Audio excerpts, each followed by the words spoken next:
Okay, next let's look at configuration. Specifically, let's look at data sets.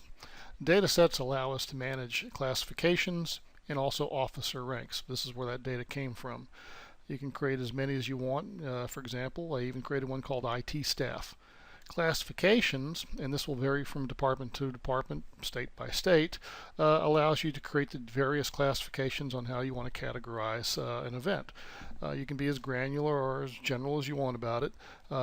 So you would enter a classification. For example, you would say arson, and you would give it a code. So say this is code 2A. And then also you can optionally say, I want to put this in retention, meaning that the retention services on the back end will run.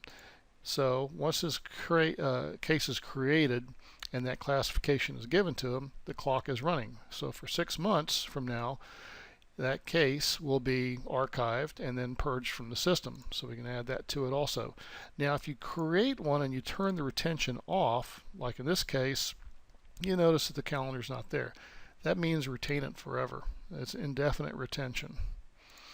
But we don't want that. We're going to just give it this. Same with ranks. You can create their different ranks and put those in there. So let's come down to camera profiles. Camera profiles allows you to specify the folder hierarchy logic of what's on these camera devices. Typically they're just like a point and shoot. They have a DSIM folder and a Media 100 folder, and by default those folders are already in there, so there's no need to add them. This would be for a case where you've got a camera which is sort of out of the norm with the folder structure. Additionally, a lot of these cameras will record GPS.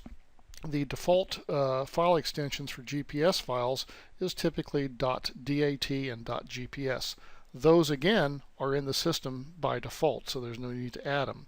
But if you do have a camera that has an additional type of extension for the GPS data, you can add that in there. So for example, I might have one that is a POS for position.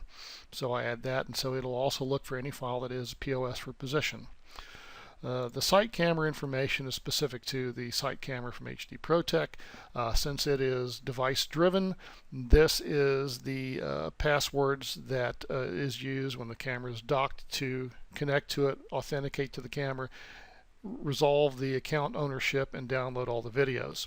Additionally, you can tell it to sync the camera time every time it's docked just to make sure they are synchronized.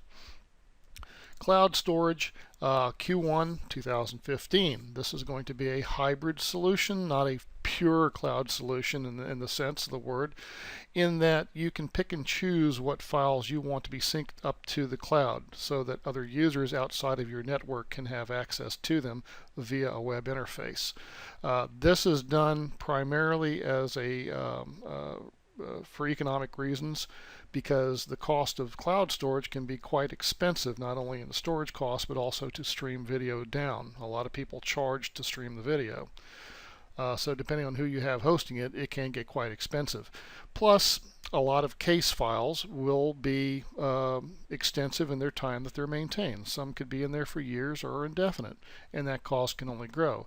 So this is at least a means of mitigating some of that expense. Next, we'll move into the system parameters.